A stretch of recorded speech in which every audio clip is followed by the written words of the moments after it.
Today's list is the top 12 essential board games for your board game collection. I would make an essential workers joke, but I'm not sure the time is right for that yet. It's been 22.3 years, so age is finally funny. Most of this list is going to be games that cover necessary functions of your board game collection. As I go through the list, I'll explain what that function is as we get to each game. But the point is of having a board game collection is to have fun too. So it's not purely a utilitarian list. We're going to start off with some honorable mentions. Monikers and Skull. Monikers and Skull are both in my top 20 games of all time. Monikers is based on the classic game Celebrities. Celebrities is a game where everyone would write down the name of a celebrity on a slip of paper, you put them in a bowl, and people would pull them out of the bowl and try to get people to guess the celebrity.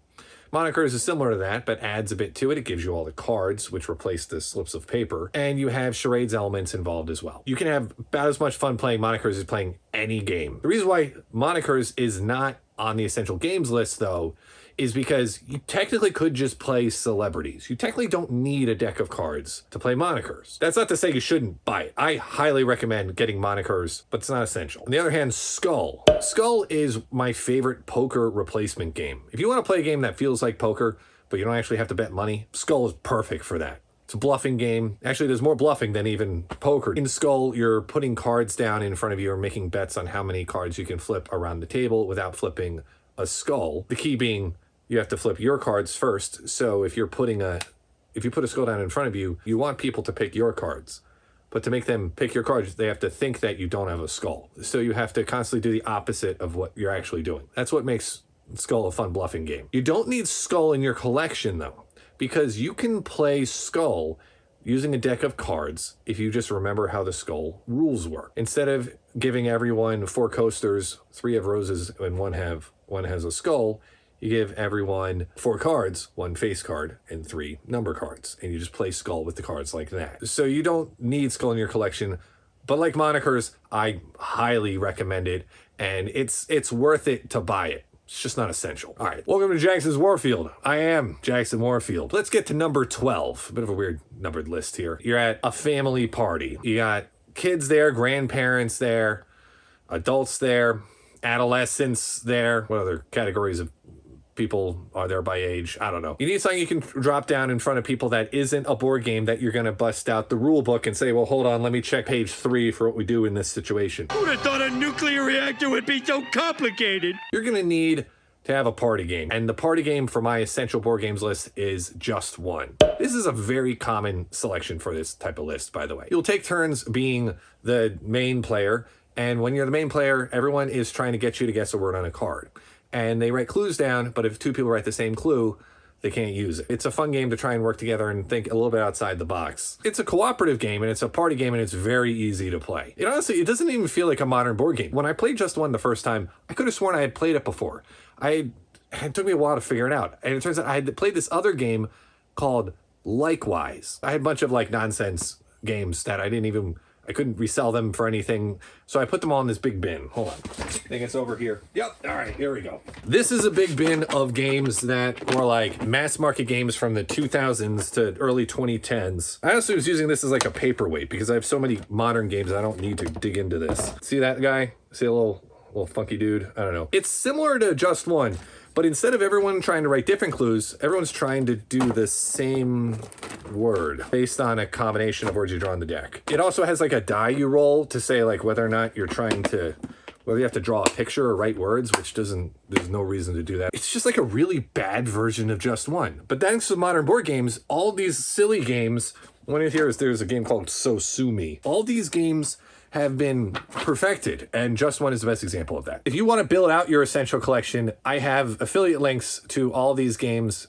in the description. Number 11. You need to have a game that you can bust out when you don't know how many players are going to be able to play, and when some of the players might also not be super familiar with board games. Number 11 is Welcome To. Welcome To is a roll and write game. So that's in the Yahtzee category. And that's why it works with people who haven't played too many games before. You can say, this is kind of like Yahtzee. Like many roll and write games, make things permanent knowing that you're going to wish you changed them later. In Welcome To, you have 3 streets of houses and you're trying to number these houses. They have to be numbered in order. You're also trying to, let's say, like get all the pools and get houses that are next to each other. You'll write yourself into corners where you'd say, okay, I really wish I could put house number 1 here, but I started the street with number 2, so I don't have a spot for it. But But I had to do that. Otherwise, I wouldn't be able to get this pool number with number 7. In Yahtzee, every turn you're trying to commit and say like, all right, well, now I'm going to put a 0 in my Yahtzee spot because I'm not going to use that. It's like that, but it's, again, a modern version of that. Welcome 2 has no realistic limit on how many players you can have. You can laminate sheets and play with more than you have slips of paper in Welcome 2. Welcome 2 is much easier to get played than some other abstract roll and write games, such as Gan Shun Clever. Has more players than games like Quicks, and the dry erase style roll and write games that you have like Railroad Inc.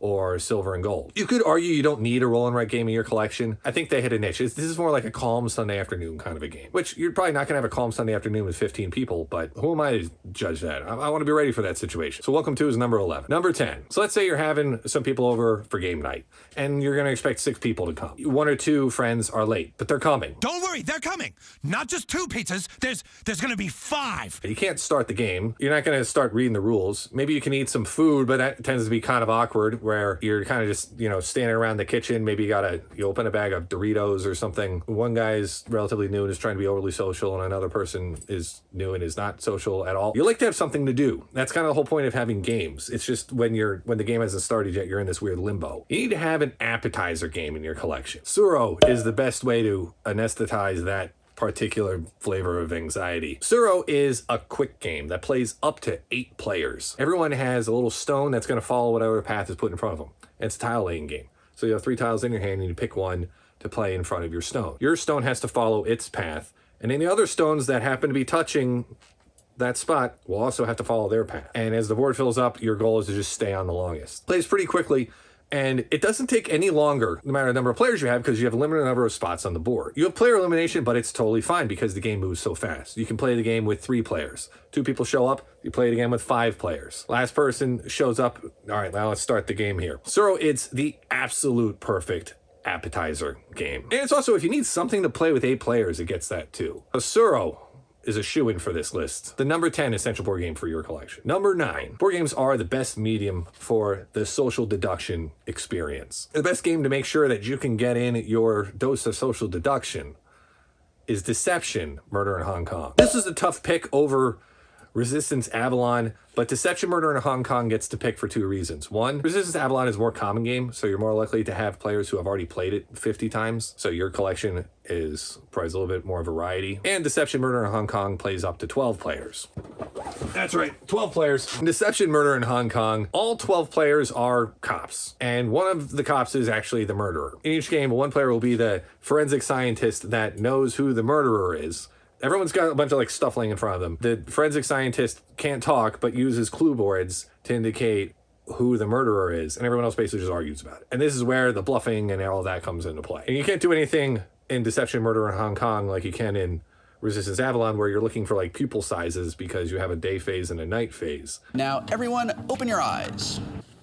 Christ didn't die like this one's a spy. Same with One Night Ultimate Werewolf. The one drawback of Deception, Murder in Hong Kong, the theming is a little loose. It doesn't make sense to have a forensic scientist that for some reason just can't talk to anybody. I actually have an alternative theming for Deception, Murder in Hong Kong that works a lot better.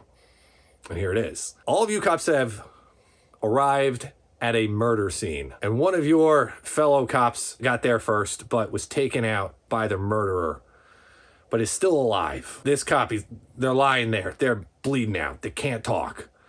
But they're going to try to indicate to all you, 9 other cops that just showed up who the murderer is. And it's one of you 9 cops. Come on, Jimmy, we don't have a lot of time. And the way they're going to do this as they're lying there on the ground is to point at different objects in the room. Instead of but not the murderer, because you can't go close enough. It's a crime scene. You're all talking to, the dying fellow police officer through a security camera because you couldn't get there in time. But the murderer was able to get to you in time, but you're not going to get there before they die. That's what the theming is. It's a great social deduction game. Again, up to 12 players. Give some variety off of Resistance Avalon. Deception is number 9. Number 8. You need a game that kids can play and kids are going to enjoy. And kids are thus going to want to go play board games when they come home. They're going to think that board games are either just not fun or something that only adults do. Downforce is the game for that. I made a list before, linked on screen, of The top games for kids that adults also enjoy. And my number one game on that list was Dixit. Downforce might be the number one game that adults play that kids enjoy. So it's kind of the opposite. Downforce is a racing game where you have 6 Indy cars on the track. You can always play with 6 cars, no matter how many human players you have. And on your turn, you're not going to just move, say, move the red car 5. You'll play a card that'll have, say, like red car move 5, blue car move 4, white car move 3, etc. There are 2 versions of the rules. You have the adults version and the kids version.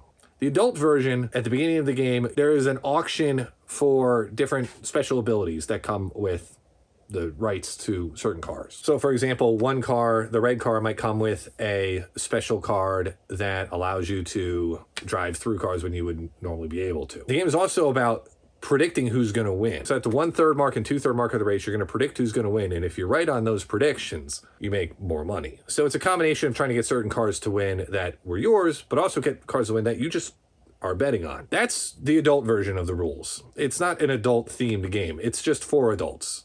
You can understand how that's not a kid's version of a game. The kids version of the game is more straightforward. Everyone just has their car, and you can play with all 6 cars still, and you're just playing cards now to try and get your cars to win. And it works because everyone's card moves multiple racers, that it's actually competitive. Like, you don't have to be an expert in card play. Other players are going to move your cars around the track. And if you don't appear to be a threat because you're 5 years old, chances are the older people playing with you are going to have no problem playing cards that enable your favorite, orange car to come to the front. I've actually played the kids' rules within Downforce more than I've played the full rules.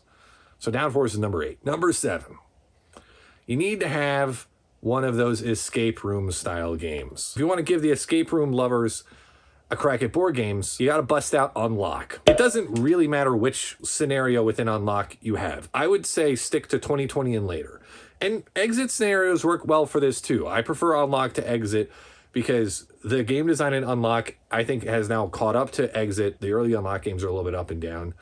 But the modern Unlock games are great, and they're reusable, so you can hand them off to a friend that hasn't played it. Unlock and escape room games are a great cooperative experience. And even if you haven't played board games, they're an experience where everybody can contribute. If you're playing a cooperative game that has board game mechanics like deck building, for example, if you've done deck building before, you're going to get the gist of it much more quickly. Cooperative games are both the best in board gaming when everyone's working together to accomplish a goal, and the worst in board gaming where one person's telling other people what to do. All right, major stone shield potions should be... Oh, God. That's the quarterbacking problem. And Unlock and well-designed escape room games avoid the quarterbacking problem very well. It's amazing how people's minds work too. People solve puzzles differently. It is much easier to beat a lot of these challenging scenarios when you have 6 people compared to 2 people. So you always want to have some sort of escape room game ready to go. Like, for example, I have a couple exit games ready to go. I got 7 actually, and I got, I think, 4 unlocks ready to go because I play through the unlocks more quickly. I would be cautious though. Don't just buy any escape room game. Some of them are just too easy. Like the Mystery at Stargazer's Manor. That thing was on the shelves of Target for a long time, and that was really easy. So the number 7 essential game for your collection is some copy of Unlock or Exit. Number 6. There's a reason why they call a lot of board games gateway games, is games that get people into the hobby. You need a classic. My pick for the classic game that you got to have in your collection is Ticket to Ride. And I'm going to default to the original. Ticket to Ride USA. A lot of people like to say Ticket to Ride Europe is, a better addition to your collection. Ticket to Ride Europe is a little bit better for gamers, and Ticket to Ride USA is better for newcomers. Ticket to Ride Nordic Countries only plays up to 3 players. I haven't actually played the Ticket to Ride Germany. Chances are one of the reasons why you like board games and why you're watching this video is because you've had fun playing games, including some of the first games you played. Maybe your first step outside of Risk and Monopoly was Catan, and you had fun with that. Maybe you played a game of Century Spice Road. Maybe it was Pandemic. There was some game out there that captured your imagination, and it showed you how much fun it can be to play a board game. Ticket to Ride has a great track record there, and I think is a better addition to your collection than games like Carcassonne, which, while interesting and classics for sure, aren't quite as fun. Even setting aside the whole Carcassonne rules about whether or not to play with farms. Of the classics, Ticket to Ride is the most reliable one to put in your collection. Catan is very reliable and would be a good addition, but is actually more common than Ticket to Ride. Similar to how I recommended having Deception Murder in Hong Kong over Resistance Avalon, I'm recommending Ticket to Ride over Catan because it provides a little bit of separation from other people's collections. Ticket to Ride USA obviously doesn't provide as much separation as Ticket to Ride Europe, but the last thing you want is someone to be confused about how stations work. Plus, Ticket to Ride has pretty good upside. It's actually really hard to dominate a game of Ticket to Ride. There's some legit strategy going on in Ticket to Ride. It's a fun game. And you'd be surprised at who actually enjoys Ticket to Ride. So Ticket to Ride is number 6. Number 5. Some games can make you cheer. And you want to have a game in your collection that can make people excited, get them cheering, as if they're at a craps table. Ready, Set, Bet is that game. Ready, Set, Bet is a horse racing game. What you have is a horse race in real time throughout the course of a game. So you have someone who's running the horses. If anyone's played it, like, it's actually pretty enjoyable to run a game of Ready, Set, Bet. You can actually place bets when you're running the game as well. Arguably, if you get someone who likes being, like, say, a dungeon master in a role-playing game, they might love being the person running the horses in Ready, Set, Bet. Or you can have, like, a 7-year-old run the horses in Ready, Set, Bet, and they'll do a good job with it. Because all they're doing is you're rolling 2 dice and moving whichever number horse comes up. So if you roll a 5, you roll horse 5. You have to just remember little things like you roll 5 twice in a row, they go extra. As these horses are racing, you're placing bets on a board that actually looks like you're placing bets in roulette. And you're deciding, do you place bets early on which horse is going to win and get the best spots? Because all the spots are not equal. That's for sure. They're not equal. Or do you wait until you know for sure who's going to win or have a better idea of who's going to win and then use the less optimum spots with more complete information, and then watch as the horse that was winning by 5 spaces ends up coming in 4th. If you had multiple copies of Ready, Set, Bet, you could put horses up on a screen. I'm pretty sure the Dice Tower does this. Like, this is, I think, like Tom Vassel's like highlight of his year at Dice Tower conventions or the cruise or something. We're in a huge game of Ready, Set, Bet, where everyone's placing bets at the individual tables. It's a great game. There is a little bit of card play. You play 5 races, and it's races 2 through 4. You get to have a special kind of, you get a card that gives you a special type of bet or an ability, which adds a little bit to the game, makes it interesting. You could, in theory, play without that if you're dealing with, you know, it's actually like a lot of people at a crowded family party or something like that. And some people, you know, are a little bit intoxicated and you're not 100% certain they're going to be paying attention. Then just don't play with those cards. Just play with straight betting. You can even just do like 1 or 2 races too, and it's still fun. So Ready, Set, Bet is number 5. Number 4, you might have a significant other or you might not. You also might have friends that you like to spend time with, but if you don't want it to seem like a date, you need to bust out a game. So you need a 2-player game. There are a lot of great 2-player games out there. These are the dual style games. And my pick for the 2-player game that is essential to your collection is actually Star Realms. Star Realms isn't a 2-player only game, but when you play 2 players, and 90% of the time you're playing Star Realms 2 players, it is just an excellent dueling game. Star Realms is a very pure deck builder, which means that you start with a deck of 10 cards and you're buying cards to add to your deck during the course of the game. And you have to balance between buying cards that help you buy more cards and buying cards that actually help you win the game. In Star Realms, you win the game by attacking your opponent, or opponents if you're playing with more than one player. Star Realms is that perfect distillation of deck building and dueling. I'm picking it over games like Seven Wonders Duel and the Lord of the Rings Duel for Middle-earth and Splendor Duel and Azul Duel. I haven't played Azul Duel yet. I'm picking it over those, partially because you can play more players if you want to. And if you just want a deck builder, it's one of the most satisfying mechanics you can have in a game. But Star Realms beats out games like Dominion because it also brings that dueling element to the table. Hero Realms works just as well as Star Realms, by the way. And you can buy a lot of expansions to add to if you want. You could play 3v3 in Star Realms too. Like, there are a lot of game types that actually work with it. And that's why Star Realms is number 4. Number 3. Now we're in the phase of the list where you are going to get some benefit out of this collection. You need games that don't just cover all these bases of having a game to bust down different situations. You want to actually really enjoy playing games. Number 3 is Atlantis Rising, specifically Atlantis Rising 2nd Edition. Atlantis Rising is a cooperative worker placement game. And I should say that's a nice benefit.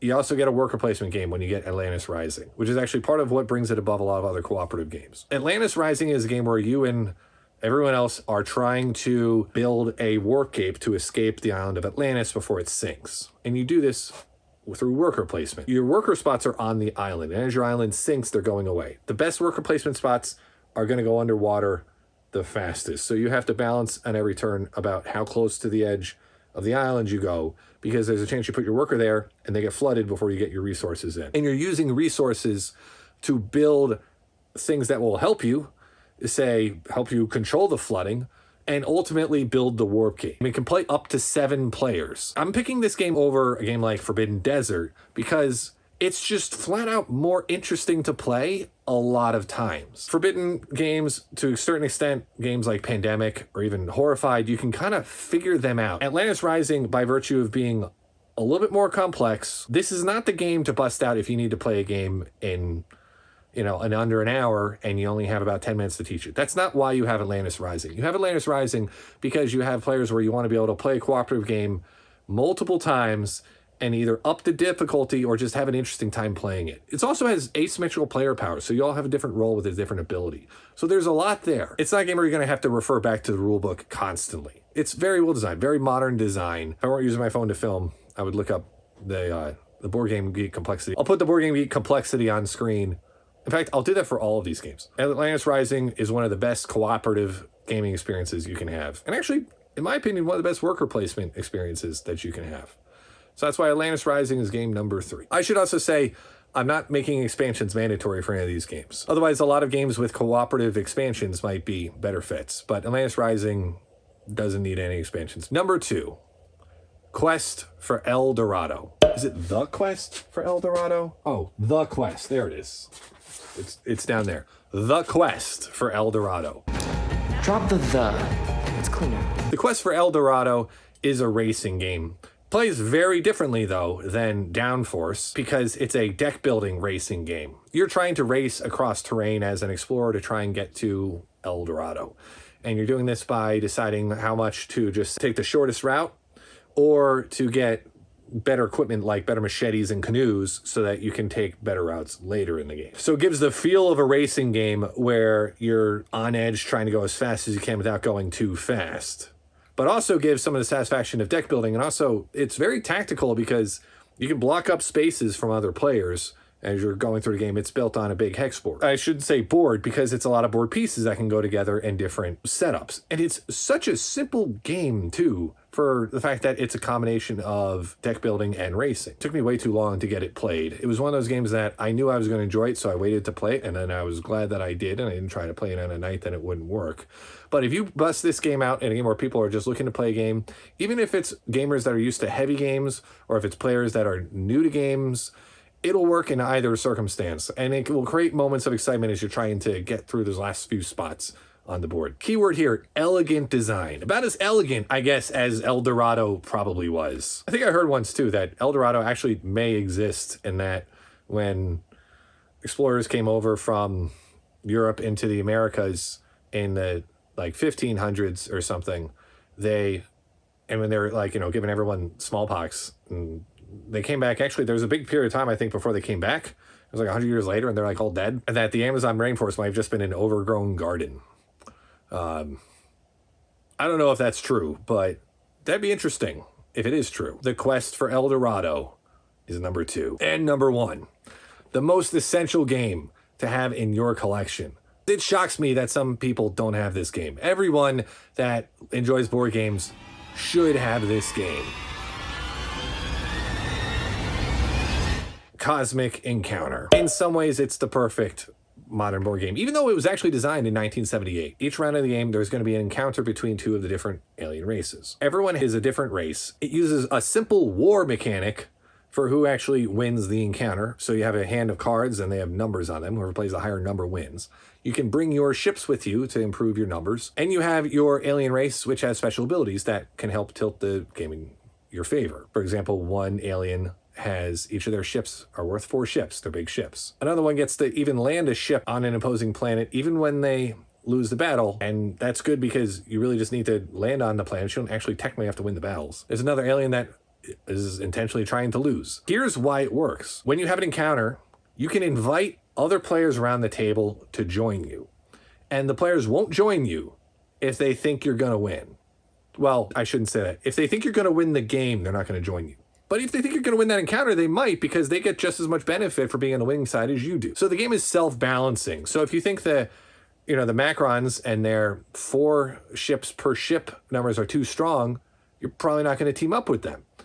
The alien races don't even need to be balanced. And there are like 50 in the box that you get. You can get a different combination of alien races every time you play. The negotiations to try and say like who needs to be on your team and say like I'm really losing, you guys should join me. It's one of the best experiences you can have playing board games. And it builds off of Catan very well.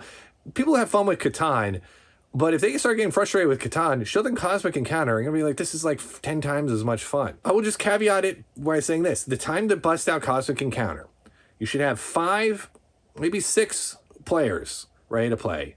And they all need to be players that are just not going to be overly shy. If you have too many players that are just super quiet and are not going to feel comfortable, like not inviting someone, if they're going to feel they need to invite everybody, like that'll kind of break the game. If you have someone that's not going to pay attention either, that's kind of bad for all games. But if you get the right moment, you bust out Cosmic Encounter, it's going to be a great night. The last time I busted out Cosmic Encounter, 2 of the 5 players went and bought the game. Cosmic Encounter, essential game to have in your collection. Let me know if there are any games that I missed. Or you can support Jackson's Warfield for only 99 cents a month. You can be mentioned in the credits and get videos early. I'd buy that for $1. If you like this, I encourage you to subscribe. Thanks for watching, and I'll see you in the next video. Hehehehe